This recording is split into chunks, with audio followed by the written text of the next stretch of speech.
ప్రియులారా, ఈరోజు యేసయ్య మనతో ఏమంటున్నాడంటే, ఎందుకు ఏడుస్తున్నారు నా బిడ్డలారా, నేనున్నాను కదా మీకు, మీరెందుకు ఏడుస్తున్నారని ఆయన అడిగినప్పుడు మనం సమాధానం ఇవ్వాలి. ప్రియులారా, ఈ లోకం వైపు చూడొద్దు, ఈ లోకం అనే రంగుల వైపు చూడొద్దు. ఇది మోసము ప్రియులారా, ఈ లోకములో ఉన్నదంతా మోసం. ఈ లోకం మనల్ని ఆకర్షించేటప్పుడు చాలా తీయగా ఉంటుంది, చాలా మధురంగా ఉంటుంది. ఆ మధురమైన ఆకర్షణలకు పడిపోతాం మనం ప్రియులారా. పడిపోయిన తర్వాత ఆ లోకం అనేది మనల్ని వదిలిపెట్టి వెళ్ళిపోయేటప్పుడు చాలా చేదుగా ఉంటుంది, చాలా ఇసంగా ఉంటుంది. అది పాము కాటు కంటే ఇంకా బలమైన ఇసము ప్రియులారా.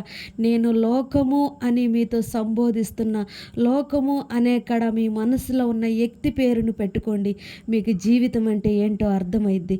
లోకం వైపు చూడొద్దు, యేసయ్య వైపు చూడండి, రక్షింపబడండి, ఆదరించబడండి, ఆశీర్వదించబడండి. ఈ లోకములో మనం యాత్రికులము.